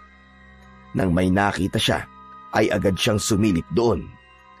Nabigla si Ralph nang malaman niya na hindi pa pala tulog ang matanda. Nakita niya si Mang Abel na nakaluhod sa tabi ng higaan nito. Hawak nito ang mutya ng buhawi na nakasabit sa leeg nito. Nakapikit ang matanda at bumubuka ang bibig nito na parang meron itong inuusal na orasyon. Makalipas ang ilang minuto, ay natapos na sa ginagawa nito si Mang Abel. Hinubad na nito ang kwintas at saka ipinatong yon sa isang maliit na lamesang yari sa kawayan na nasa tabi ng nakasaradong bintana. Matapos yon, ay humiga na si Mang Abel sa papag nito at pumikit. Dahil hindi pa tulog si Mang Abel, ay sandali munang nagkubli si Rap sa likod ng makapal na halaman sa labas ng bahay ni Mang Abel. Makalipas ang halos 1 oras, ay muling sumilip si Rap sa loob ng bahay ng matandang albularyo at nakita niya na tulog na ito dahil dinig na niya ang mahina nitong paghilik. Umikot siya sa gilid ng kubo kung saan naroon ang bintana. Maingat niyang hinawakan ng bintana at hinila yon. Bumilis ang tibok ng puso niya dahil walang kandado ang bintana doon. Inisip niya na masyado itong tiwala sa mga tao sa baryo nila dahil ang totoo ay wala namang magnanakaw doon. Ngunit habang binubuksan ni Ralph ang bintana, ay umingit yon kaya huminto muna siya. Sinilip niya si Mang Abel at nang makita niya na tulog pa rin ito, ay itinuloy niya ang maingat na pagbukas sa bintana. Nabitiwan ni Ralph ang bintana nang biglang gumalaw si Mang Abel. Bumaling ang matanda paharap sa bintana, pero nanatili itong nakapikit. Naghintay siya ng ilang segundo bago niya muling itinuloy ang pagbukas sa bintana. Sa wakas, ay tuluyan niya nang nabuksan ng bintana at walang pagdadalawang isip na isinuot niya roon ang kanyang braso. Inabot niya ang mutya at nang mahawakan niya yon, ay mabilis niya yung kinuha. Agad na umalis si Ralph sa bintana at hindi niya na yon isinarado pa dahil ang tanging nasa isip niya ay ang makalayo na sa lugar na yon. Mabilis siyang tumakbo pero hindi pa man siya nakakalayo ay narinig na niya ang galit na sigaw ni Mang Abel. Hoy! Magnanakaw! Ibalik mo sa akin ang mutya ko! Mas lalo pang binilisan ni Ralph ang kanyang pagtakbo. Hindi na siya nagtangkang lumingon pa dahil alam niya na kapag ginawa niya yon ay makikilala kagad siya ni Mang Abel. Hindi nagtagal ay nakabalik na si Ralph sa bahay ni Doming. Agad siyang dumiretso sa kwarto niya at humiga siya na pawisan at habol ang paghinga. Hindi siya makapaniwala na hawak na niya ang mutya ng buhawi na magbibigay sa kanya ng 1,000,000 piso na magiging tulay ng malaking pagbabago sa kanyang buhay. Kinabukasan ng umaga, gaya ng nakasanayan, ay maagang nagising si Ralph. Ngunit may kabang kaakibat ang paggising niya dahil aminado siya na may nagawa siyang kasalanan. Hindi naging mahimbing ang kanyang tulog dahil sa gumugulong konsensya sa kanyang pagkatao na pilit niya yung isinasantabi. Pagkarating niya sa bahay ni Don Filimon, ay dumiretso kagad siya sa kusina at inihanda ang simpleng almusal ng kanyang amo. Pandesal, keso, pritong itlog at 1 tasa ng mainit na kape. Pagsapit ng 7:00 ng umaga, ay dinala niya na yon sa kwarto ni Don Filimon dahil alam niya na sa kalagayan nito ay hindi na nito kayang bumangon pa mula sa higaan. Nang makapasok si Ralph sa kwarto ni Don Filimon, ay napansin niya ang mas matinding panghihina nito kumpara kahapon. May awang humaplos sa puso niya pagkakita sa lagay ng kanyang among matanda. Huminga siya ng malalim habang inilalapag ang tray sa maliit na mesa sa tabi ng kama nito. Don Filimon, kumain na po muna kayo. Alam ko po na hindi po kayo makakababa kaya dinala ko na po rito ang almusal nyo. Bumaling sa kanya si Don Filimon pero hindi ito nagsalita. Habang sinusubuan ni Ralph si Don Filimon ng pandesal, ay hindi niya maiwasang mapailing sa bilis ng pagbagsak ng kalusugan nito. Para bang bawat oras ay tila nababawasan din ang oras ng buhay nito. Matapos na kumain ni Don Filimon, ay matiim nitong tinignan si Ralph. Nakapagdesisyon ka na ba? Sa bagay na pinapagawa ko. Don Filimon, hindi lang po ako nakapagdesisyon. Ang totoo po niyan, nakuha ko na rin po mutya ng buhawi. Totoo ba sinasabi mo? Kung gano'n, nasaan ang mutya? Inilabas niya ang mutya mula sa bulsa at ipinakita niya yon kay Don Filimon. Nanlaki ang mga mata ni Don Filimon at parang hindi ito makapaniwala na gano'n niya kabilis na kuha ang bagay na nais nitong makuha. Kahit nahihirapan, ay pilit itong sumandal sa headboard habang hindi inaalis ang tingin sa mutya ng buhawi na nasa kamay ni Ralph. Tumigil ang oras para kay Ralph ng ilang sandali. Nakatitig pa rin si Don Filimon sa mutya habang ang mga mata nito ay puno ng pagnanasa at pag-asa. Bagyang inangat ng matanda ang kamay upang abutin yon. Ngunit mabilis na inurong ni Ralph ang kanyang palad at inilayo niya ang mutya sa matanda. Napakunot noon naman si Don Filimon. Ibigay mo sa akin ang mutya. Akin na yan. Bago ko po ibigay sa inyo to, ay kailangan ko munang makuha ang ipinangako niyong 1,000,000 piso. Gusto ko lang po makasiguro na tutupad po kayo sa napag-usapan natin. Talagang nagdududa ka pa sa akin. Sa tingin mo ba ay wala akong ganong halaga ng pera? Kunin mo ang itim na bag sa ilalim ng kama. Naroon ang pera ko. Kunin mo. At sa'yo na yon. Agad na lumuhod si Ralph sa gilid ng kama at sumilip sa ilalim. Nakita niya ang itim na bag na sinasabi ni Don Filimon. Inabot niya yon sa matanda. Ipinatong niya sa gilid ng kama at binuksan niya yon habang nanginginig ang mga kamay. Napalunok si Ralph nang makita niya na pera nga ang laman nun. Puro tugi 1,000 at mga bago pa. Kung duda ka pa rin, ay pwede mong bilangin yan. Hindi na po kailangan, Don Filimon. May tiwala naman po ako sa inyo. Ngayong nasa iyo na ang pera, ibigay mo na sa akin ang mutya. Walang pag-aalinlangan na inabot ni Ralph ang mutya kay Don Filimon. Maingat yung kinuha ng matanda at halos manginig ang mga kamay nito sa tuwa. Ilang segundo nito yung tinignan at saka bumaling sa kanya. Lumabas ka na. Tapos na ang usapan natin. Huwag ka na muna papasok dito. At gawin mo na mga dapat mong gawin sa ibaba. Tumangulang si Ralph at naglakad na siya palabas ng kwarto habang dala ang bag na naglalaman ng 1,000,000 piso. Hindi niya alam kung dapat ba siyang matuwa, matakot o magsisi. Pero isa lang ang sigurado siya. Malaki ang magiging pagbabago sa buhay niya dahil sa salapi na hawak niya. Habang naglilinis si Ralph sa sala ng bahay ni Don Filimon, ay inisip niya ang mga bagay na pwede niyang mabili sa 1,000,000 piso. Halos malula siya sa dami ng bagay na gusto niyang bilhin at gawin sa pera na yon. Ngunit sa gitna ng kanyang pag-iisip, ay bigla siyang natigilan nang maalala si Mang Abel. Ay, ano ba itong nararamdaman ko? Bakit hindi ko magawang maging masaya kahit may 1,000,000 piso na ako? Aminado si Ralph na masungit si Mang Abel. Pero hindi ito masamang tao. Ang totoo ay malaki ang naitutulong nito sa mga tao dahil sa husay nito sa panggagamot. Sa buong maghapon, hindi nakita ni Ralph na lumabas si Don Filimon sa silid nito. Tahimik ang ikalawang palapag ng bahay.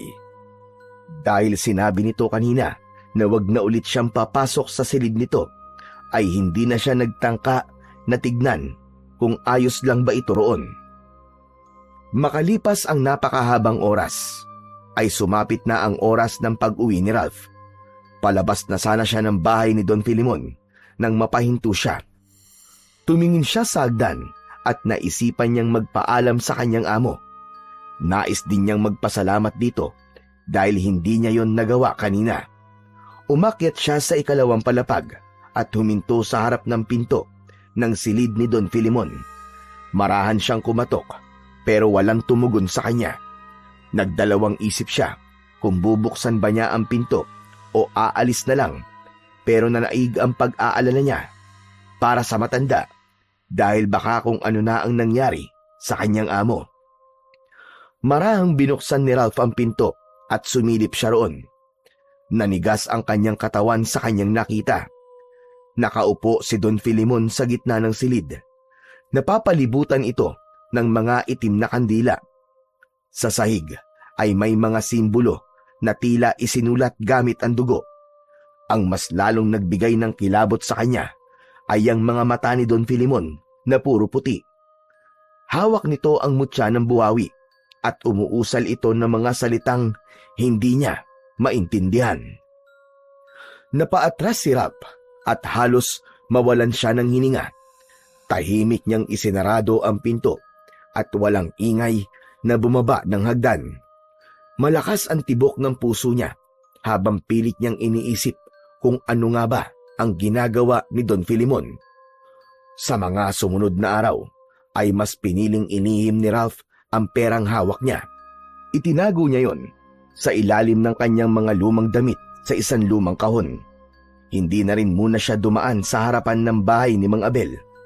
Hindi dahil sa takot, kundi dahil sa matinding hiya na kanyang nararamdaman dahil sa pagnanakaw na kanyang ginawa. Isang umaga, pagdating ni Ralph sa bahay ni Don Filimon, ay agad siyang nagluto ng almusal. Habang abala siya sa paghahain sa mesa, ay bigla niyang narinig ang mahinang yabag pababa ng hagdan.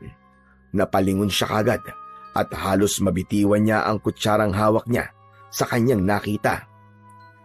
Nakita niya si Don Filimon na pababa ng hagdan at diretsyong naglakad papunta sa dining area. Tuwid na tuwid ang tindig nito at hindi na ito butot balat. Matikas na ang pangangatawan na parang bumata ito ng ilang taon. Agad din niyang napansin ang kwintas ni Mang Abel na nakasabit sa leeg nito. Hindi agad nakapagsalita si Ralph. Nakanganga siya habang nananatiling nakatayo sa gilid ng mesa. Magandang umaga, Ralph. Itikom mo ang bibig mo at baka pasukan dyan ng langaw.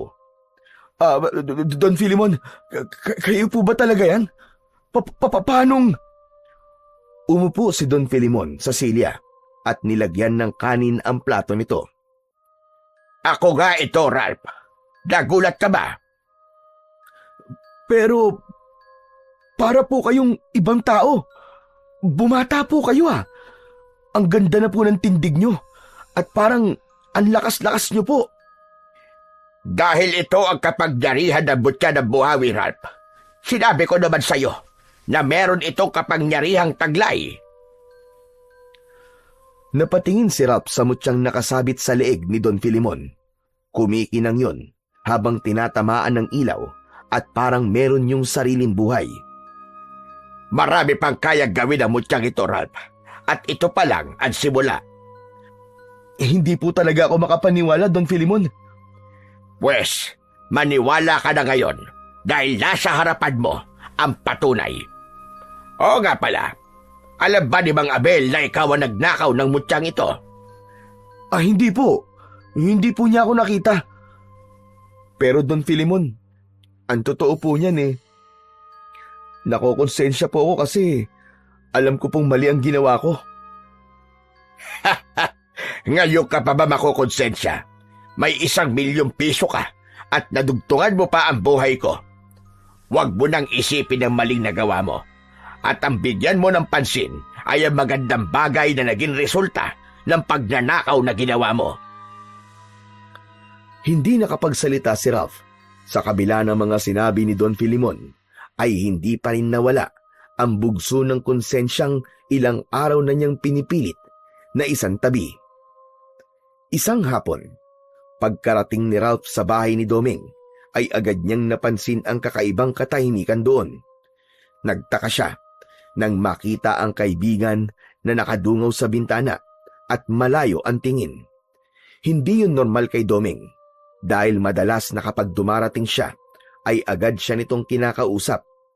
Lumapit siya rito at tinapik sa balikat. Uy, paring Doming! Parang ang lalim ng iniisip mo May problema ka ba? Hindi lang ako may problema, kundi tayong lahat dito sa baryo. May gumagala raw na aswang dito, pare. Aswang? Ano bang kalokohan yan? Nako, Doming katang isip lang ang mga aswang, ano ka ba? Masyado ka nagpapaniwala sa mga kwentong bayan Alam mo, par, hindi rin ako naniniwala sa aswang dati. Pero yung isa sa mga katrabaho ko sa kuprahan ay natagpo ang patay kaninang madaling araw. Wala nang lamang loob. Nakakadiri nga Baka naman adik lang ang may gawa nun, o kaya mabangis na hayop. Hindi ba may malapit na gubat sa kuprahan? Imposible, pare. Wala namang adik dito sa atin Saka kung meron mang mabangis na hayop sa gubat, imposible na ganun kalala ang pagpatay na ginawa doon sa katrabaho ko. Abay, kung makikita mo lang, talagang karumal-dumal. Baka naman may baliw lang na gumagala dito. Ganyan naman talaga ang mga tao Kapag may patayan na hindi kayang ipaliwanag, iisipin na kagad na aswang ang may gawa, kahit hindi naman totoo mga aswang. Ralph, hindi lang yun. Yung buntis na anak ni Aling Gracia na si Emma, nakakita ron ng aswang na nasa ibabaw ng bubong. Mabuti na lang at nandun yung asawa ni Emma, kaya itinaboy yung aswang gamit ang buntot ng pagi. Napakamot sa ulo si Ralph, sabay iling. Ay nako, bahala ka nga, Doming. Basta hindi ako naniniwala sa mga aswang-aswang na yan. Saka wag mong tinatakot ang sarili mo sa mga bagay na hindi naman totoo. O sige na, magpapalit lang muna ako ng damit. Iniwanan na ni Ralph si Doming at pumasok sa kanyang silid.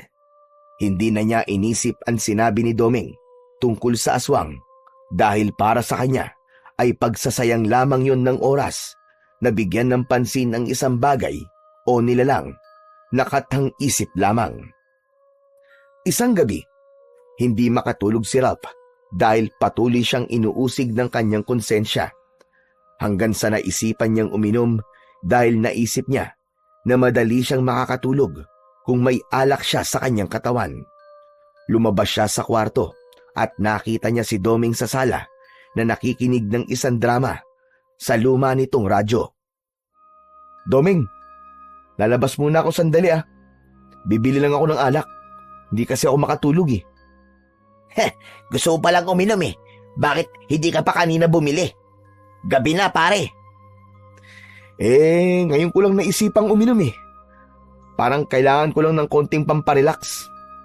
Huwag ka nang lumabas pare. Baka nakakalimutan mo na yung gumagalang aswang dito sa baryo. Hindi ba may pinatay na naman daw kahapon? Aswang na naman. Hayaan mo, kapag nakita ko yung aswang na sinasabi mo, ay aayain ko pa siyang uminom. Ano ka ba, Ralph? Seryoso ko. Delikado sa labas ngayon. Hindi lang isa ang nagsasabi na nakita nila yung aswang. Kahit nga si Kapitan ay sinabihan ng mga tao na wag nang labas ng labas tuwing gabi. Dahil delikado nga. Relax lang par. Sandali lang naman ako eh. Bibili lang naman ako ng alak tapos uuwi na kagad. Wala nang nagawa si Doming nang tuluyan nang lumabas si Ralph sa bahay. Walang takot siyang naglakad kahit walang ilaw sa paligid at lahat ng bahay ay sarado na. Una niyang pinuntahan ang sari-sari store ni Aling Rosa, ngunit nagtaka siya dahil sarado na yon. Sunod na pinuntahan niya ang tindahan ni Mang Cardo, pero sarado na rin yon. 2 tindahan pa ang pinuntahan niya, ngunit sarado na rin yon ng ganung oras. Anak ng... Grabe naman! Mukhang natatakot na mga tao sa aswang ah. Ang aga ng magsarado ng mga tindahan. Napabuntong hininga si Ralph at nagdesisyon na lang siya na umuwi na. Sa paglalakad ni Ralph pauwi sa bahay ni Doming ay nakaramdam siya ng inis dahil wala siyang nabiling alak. Habang naglalakad ay napahinto siya nang may napansin siyang gumagalaw sa ibabaw ng bubong ng isang kubo. Sa una ay inisip niyang baka pusa lang yon, pero nang tignan niya yon ng matagal ay doon niya napagtanto na tila isa yung tao. Kinabahan si Ralph at naisip niya na baka isa yung magnanakaw. Kaya naman, hindi na siya nagdalawang isip na sigawan yon. Hoy! Bumaba ka dyan! Magnanakaw ka no! Lumingon ang nilalang kay Ralph. Napako siya sa kanyang kinatatayuan nang makita niya ang mapupulang mata ng naturang nilalang na parang nagliliwanag sa kadiliman. Biglang gumalaw ang nilalang, tumalon yun mula sa bubong at agad yung tumakbo papunta kay Ralph. Doon lang natauhan si Ralph, napasigaw siya at mabilis na tumalikod at tumakbo. Ang mga yabag ng nilalang sa likuran niya ay halos kasabay ng tunog ng kanyang sariling mga hakbang. Mabilis siyang lumingon at doon niya nakita ang nakakatakot na anyo ng nilalang na humahabol sa kanya. Meron yung malahalimaw na muka, may makakapal na balahibo, matutulis ang mga kukunon at ang mga ngipin ay parang malalaking ngipin ng isang lagari. Sa itsura ng nilalang na yon ay sigurado siya na hindi siya nun bubuhayin sa oras na maabutan siya nito. Sa pagharap ni Ralph sa unahan ay nagulat siya nang mabangga niya si Mang Abel. Kahit paano ay nakakita siya ng pag-asa nang malaman na meron dong ibang tao bukod sa kanya. Napansin niya na may hawak na buntot ng pagi ang matandang albularyo. Mang Abel, tulungan niyo po ako! Hinahabol po ako ng halimaw! Nagtago si Ralph sa likod ni Mang Abel at nakita niya ang papalapit na halimaw. Huminto ito, ilang di pa lamang ang layo sa kanya. Walang takot na tinignan ni Mang Abel ang nilalang. Alis ka rito, demonyo ka! Kung inaakala mo natatakot ako sa kagaya mo ay nagkakamali ka.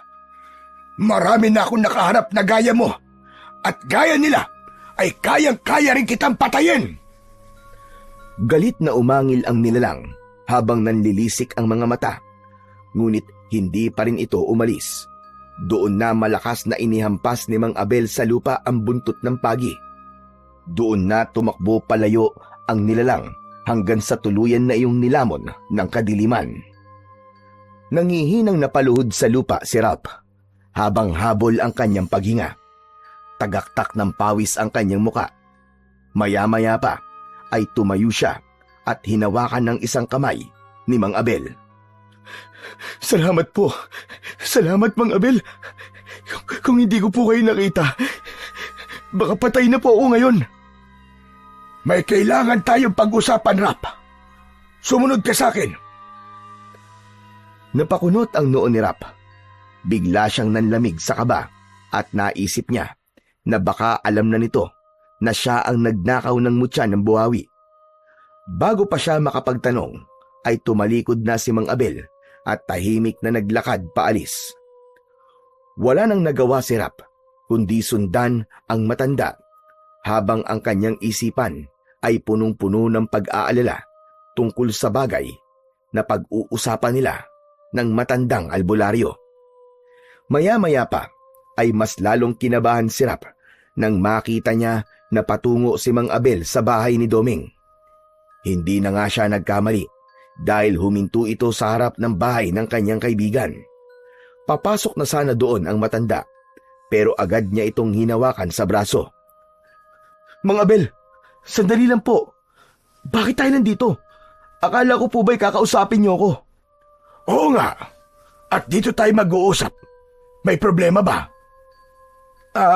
Ano po kasi? Baka pwedeng doon na lang po tayo mag-usap sa kubo niyo. Bakit, Rap? Nahihiya ka ba na malaman ng kaibigan mo kung ano ang ginawa mo? Biglang natigilan si Ralph. Parang may malaking bato na bumagsak sa dibdib niya. Nanuyo ang lalamunan niya at hindi siya kagad nakasagot. Napatungo siya at mas lalong lumakas ang kutob niya na alam na nga ni Mang Abel na siya ang taong nagnakaw ng mutya nito. Tumalikod na si Mang Abel at hindi na ito napigilan ni Rap nang tuluyan na itong pumasok sa bahay ni Doming. Wala nang nagawa pa si Rap kundi sundan ang matandang albularyo sa loob. Pagpasok nila ay naroon pa rin si Doming sa sala. Napakunot ang noo nito nang makita si Mang Abel na pumasok. Aba, Mang Abel, ano pong ginagawa niyo rito? Pinatawag po ba kay ni Rap kasi magpapahilot siya? Doming, kung maaari sana pumasok ka muna sa kwarto mo. May pag-uusapan lang kami ni Mang Abel. Bakit mo siya pinapapasok? Dahil ba ayaw mo malaman ng kaibigan mo ang pagnanakaw na ginawa mo? Napalingon si Doming kay Rap at bumakas ang pagtataka sa mukha nito. Ano? Teka. Anong ninakaw mo, Rap? At kanino ka nagnakaw? Sa akin, ninakaw niya ang kwintas ko. Napakunot ang noo ni Doming sa narinig na sinabi ni Mang Abel. Ano po? Yung perlas na kwintas mo ba, Mang Abel? Hindi yun isang perlas. Isa yung mutya. Mutya ng buhawi ang tawag doon. Makapangyarihan yon at hindi yun maaaring mapunta sa maling kamay. Kapag napunta yun sa tao o nilalang na may masamang layunin, ay maaaring gamitin yun sa kasamaan na hindi dapat mangyari. Hindi basta-basta ang mutyang yon. May dahilan kung bakit sa akin ipinagkatiwala yon. Ngayon, Rap, sagutin mo ang tanong ko. Nasaan ang mutya ng buhawi?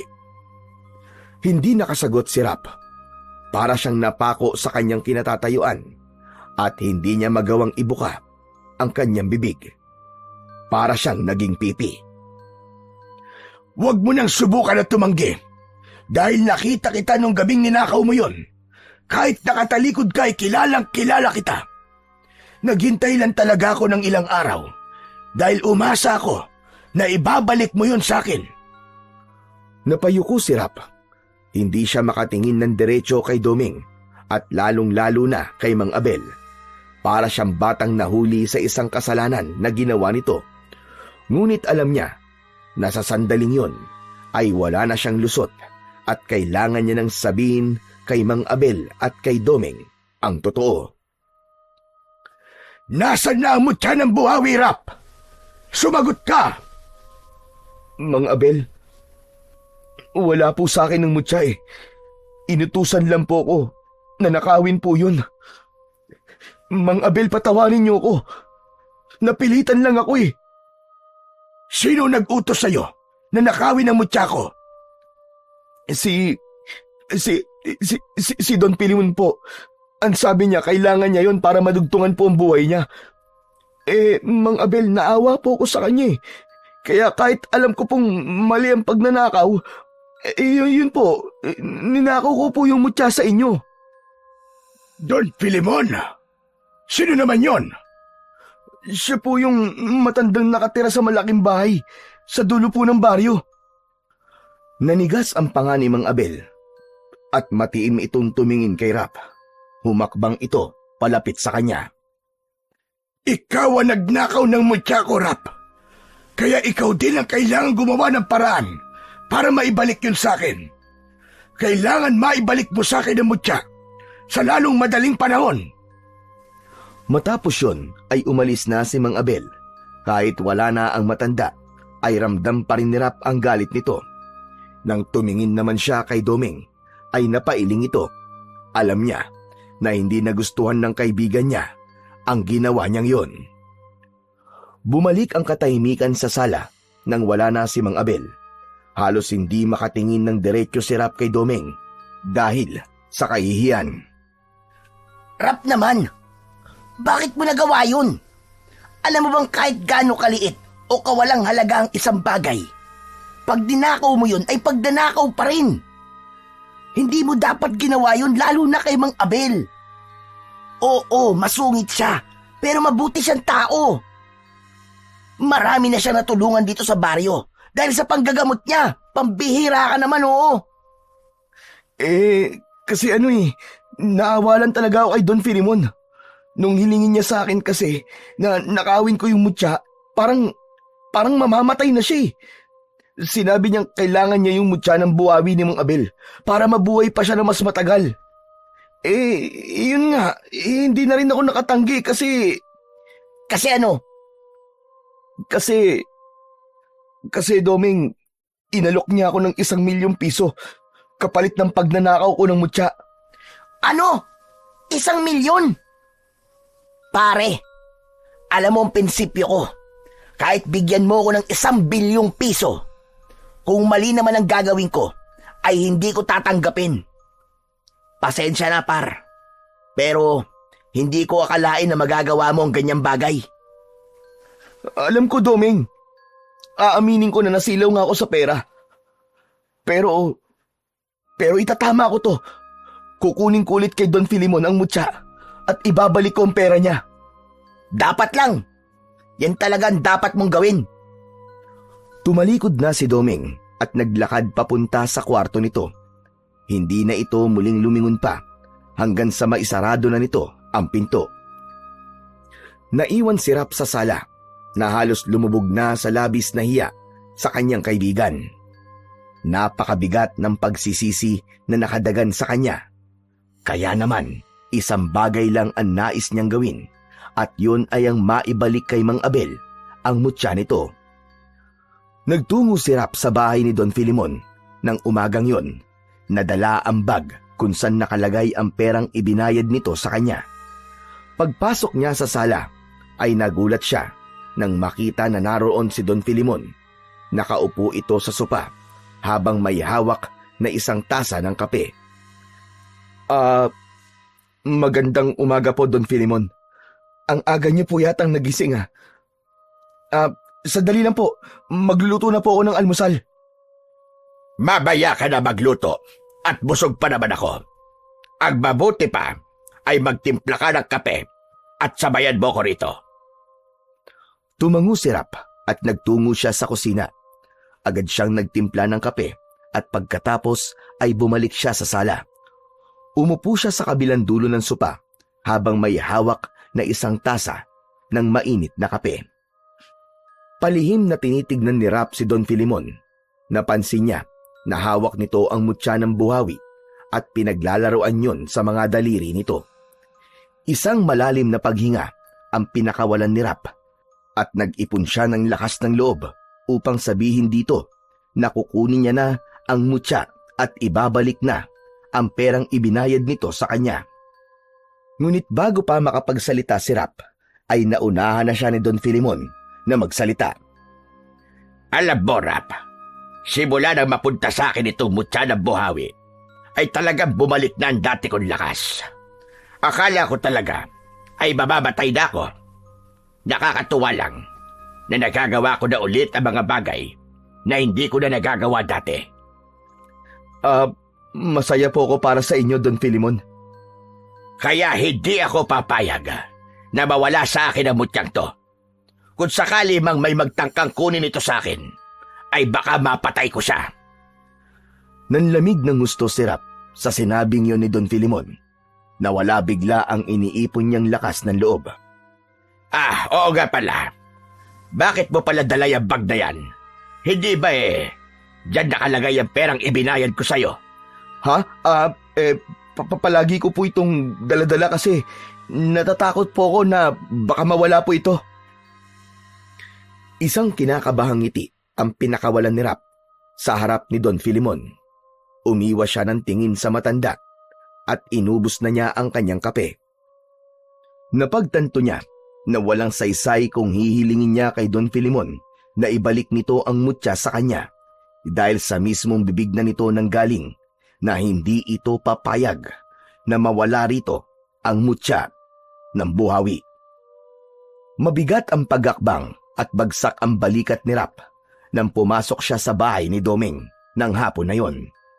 Naabutan niya ang kaibigang si Doming na kumakain ng nilagang kamote habang nakaupo sa bintana.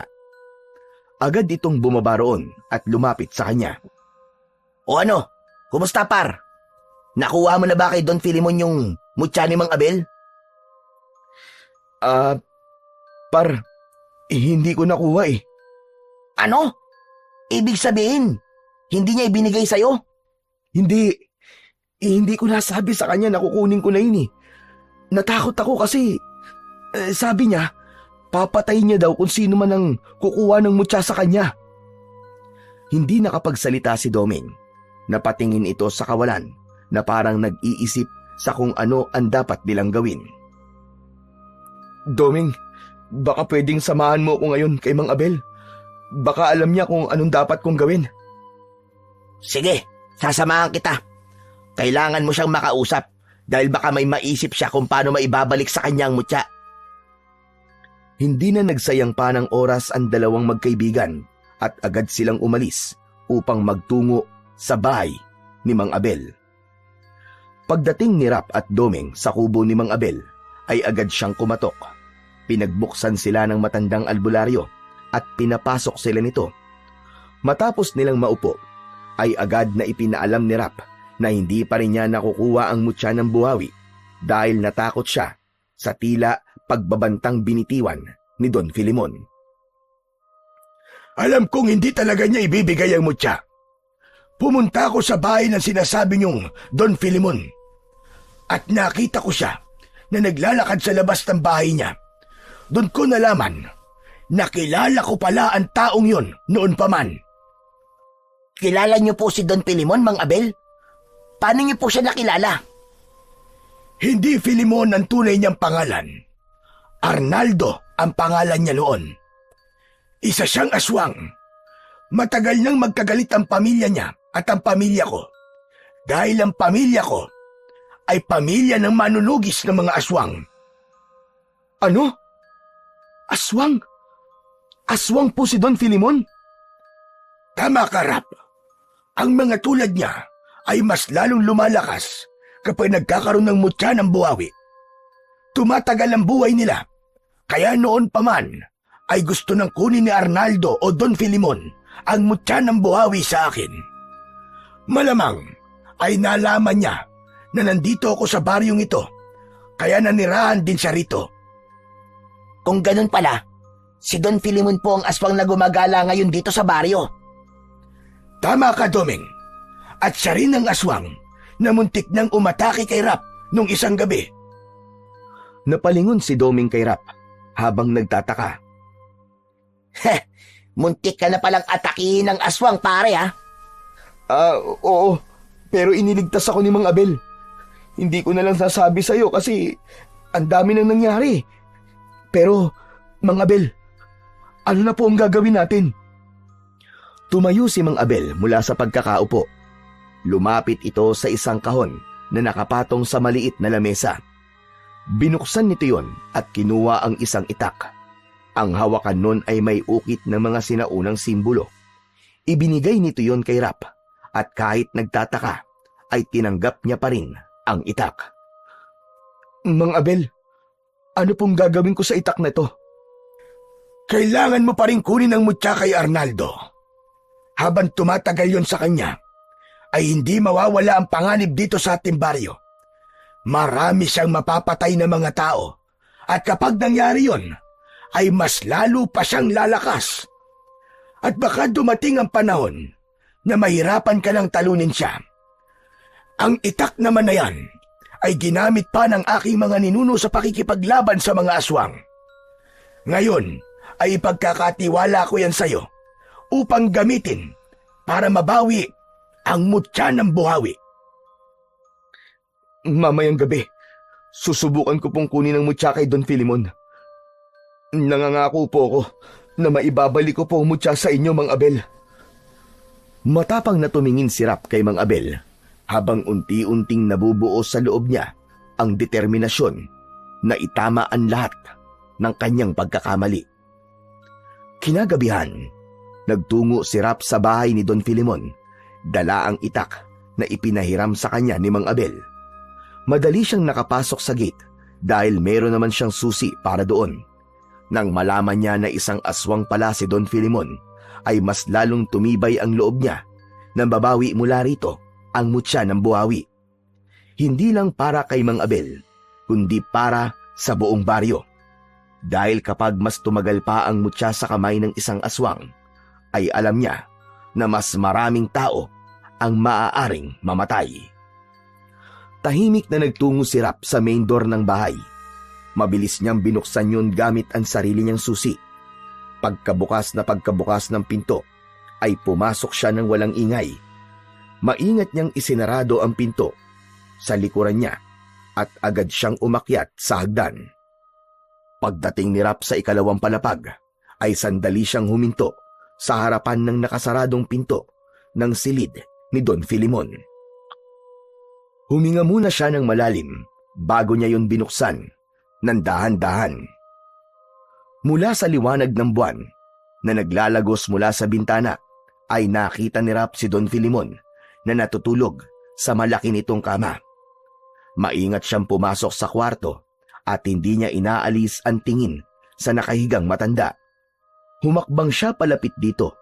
Kinakabahan siya, pero mas matindi pa rin ang kagustuhan niyang mabawi dito ang mutya ng buhawi. Maingat ang bawat takbang ni Rap habang unti-unti siyang lumalapit sa kama. Kulang na lang ay pigilan niya ang kanyang paghinga. Makalipas ang ilang sandali, ay nasa tabi na siya ng kama ni Don Filimon. Sa mutya lang nakatingin si Rap. Nakasabit pa rin yun sa leeg ni Don Filimon kahit natutulog ito. Isang indikasyon na hindi talaga ito papayag na mawala rito ang mutya ng buhawi. Napalunok si Rap habang inaabot niya ang mutya. Nanginginig ang kamay niya at panay ang dasal niya na sana ay hindi magising si Don Filimon. Ngunit nang mahawakan na niya ang mutya, ay biglang bumukas ang mata ni Don Filimon at nagulat ito nang makita siya. Anong ginagawa mo rito, Rap? Babawiin ko na po sa inyo ang mutya ng buhawi. Alam ko na ang totoo. Isa kang aswang! Nanlisik ang mga mata ni Don Filimon at bigla nitong kinagat ang kamay ni Rap. Napasigaw siya sa labis na sakit at nabitiwan niya ang mutya. Itinulak siya ni Don Filimon ng malakas at bumagsak siya sa malamig na sahig.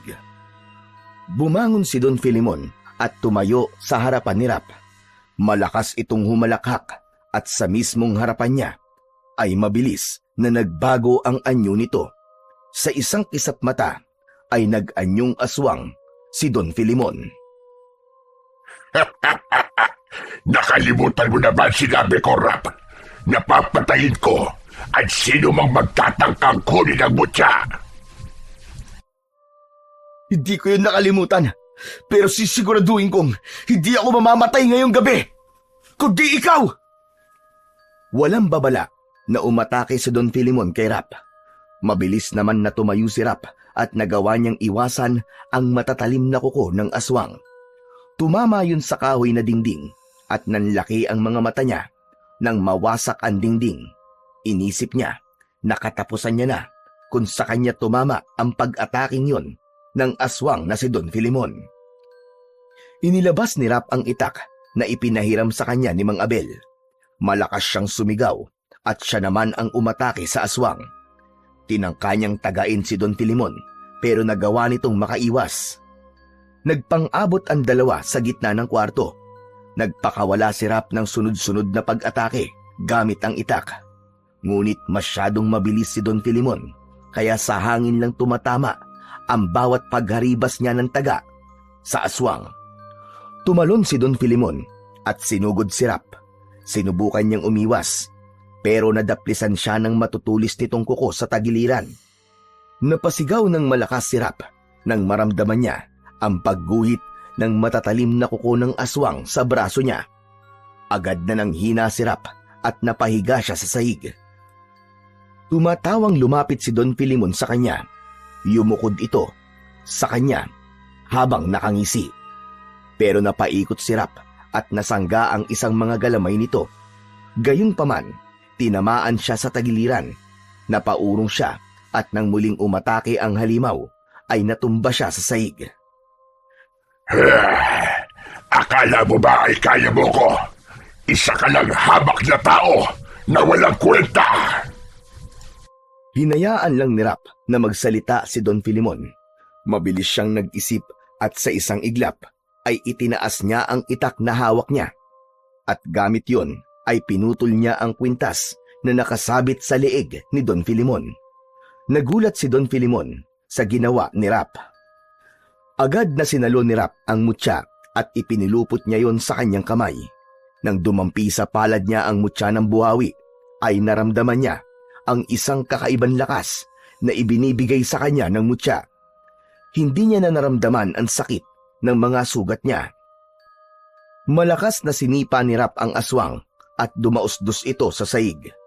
Mabilis na tumayo si Rap habang daladala ang dagdag na lakas mula sa mutya ng buhawi. Sinugod niya si Don Filimon at isang saksak sa dibdib nito ang ibinigay niya rito. Napaatras si Don Filimon habang bakas sa mukha nito ang gulat. Hindi na binigyan pa ni Rap ng pagkakataon na makaporma pa si Don Filimon at buong lakas niyang ginilitan ang leeg nito. Sumirit ang malapot na dugo sa leeg ng aswang at saka ito bumagsak sa sahig. Kumislot-kislot pa ang katawan nito hanggang sa tuluyan na itong binawian ng buhay. Humihingal na tinignan ni Rap ang bangkay ng aswang at isang ngisi ang sumilay sa labi niya. Hindi na siya nagtagal doon at nagsimula na siyang maglakad palabas ng kwarto ni Don Filimon upang ibalik kay Mang Abel ang mutya ng buhawi. Hawak ni Rap ang sugat niya sa tagiliran habang naglalakad palabas ng malaking gate ng bahay ni Don Filimon. Duguan siya Pero masaya siya ng sandaling yon sapagkat nagtagumpay siya sa misyon niya sa gabing yon. Makalipas ang ilang minuto, ay narating na rin sa wakas ni Rap ang labas ng kubo ni Mang Abel. Pagbukas niya ng pinto, ay naabutan niya roon sina Domeng at Mang Abel na nakaupo sa sahig habang naglalaro ng bingo. Nagulat ang dalawa nang makita siya. "Wow, hanep! Grabe kayo! Habang nakikipaglaban pala ako sa aswang, ay nagbibingo lang kayo rito? Pambihira!" Hehe, nainip kasi kami sa paghihintay kaya nagbingo muna kami. Tara, sali ka! Tumayo ang dalawa at sinalubong si Rap. Inalalayan siya ni Domeng para makaupo sa papag na naroon. Pare, okay ka lang ba? Sa tingin mo, okay ba ako sa itsura kong to? Ano nangyari, Rap? Nakuha mo ba? Nagtagumpay ka ba? Opo, nabawi ko na po ang mutya ng buhawi. At napatay ko na rin po si Don Filimon, Mang Abel. Wala akong nagawa kundi labanan siya dahil nag-anyong aswang siya at pinagtangkaan niya ang buhay ko. Wow! Grabe! Ang astig mo naman pala, pare. Biruin mo yun. Nakapatay ka ng aswang nang ikaw lang. Huhuhuy! Idol na kita simula ngayon. Ikaw na ang sakalam. Mula sa bulsa ng kanyang pantalon ay inilabas ni Rap ang mutya ng buhawi at inabot niya yon kay Mang Abel. Agad namang kinuha yon ng matandang albularyo nang walang pag-aalinlangan. Mang Abel, patawad. Patawarin niyo po sana ako. Kung hindi ko sana ninakaw ang mutya na yan, ay wala sanang mamamatay na mga tao dito sa baryo natin. Huwag mo nang sisihin ang sarili mo, Rap. Dahil ginamit ka lamang ni Don Filimon para sa masama niyang plano. Biktima ka rin dito. Tumango si Rap. Hindi pa rin niya lubos maisip na tapos na ang lahat at buhay pa rin siya ng sandaling yon. Sige na, humiga ka na muna sa papag. Kailangan magamot kagad ang mga sugat mo at baka maimpeksyon yan. Tumayo si Mang Abel upang kunin ang mga gamit nito sa panggagamot. Ilang sandali lang ay bumalik na rin ito. Pagkahiga ni Rap sa papag ay agad na nilinisan ni Mang Abel ang mga sugat niya. Napangiwi siya sa hapdi pero hindi na siya nagreklamo. Tumingin si Rap sa kawalan at napangiti siya. Hindi niya akalain na ang isang kagaya niya na hindi naniniwala sa mga aswang ay siya pang makakapatay ng aswang sa baryo nila. Simula noon ay muling bumalik ang kapayapaan at katahimikan sa baryo ni Rap. Ang 1,000,000 piso na ibinayad noon sa kanya ni Don Filimon ay itinulong niya sa mga pamilyang naulila ng mga naging biktima ng aswang. Kahit 1 sentimo ay walang kinuha si Rap sa pera na yon. Makalipas ang ilang buwan, ay kinausap si Rap ni Mang Abel at inalok siya nito na tutulungan siya nitong sanayin sa pakikipaglaban sa mga aswang dahil nangangailangan ng baryo nila ng isang mandirigma na handang protektahan ng mga tao roon kung sakaling muling umatake ang mga kampon ng kadiliman.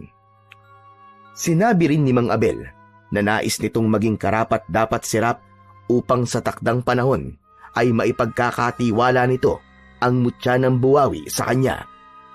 Buong puso namang tinanggap ni Rap ang alok na yon ni Mang Abel. Alam niya na ang pagkakapatay niya sa aswang na si Don Filimon ay simula pa lang ng pakikipaglaban niya sa aswang at kailangan niyang maging masanda sa mga susunod pa niyang laban.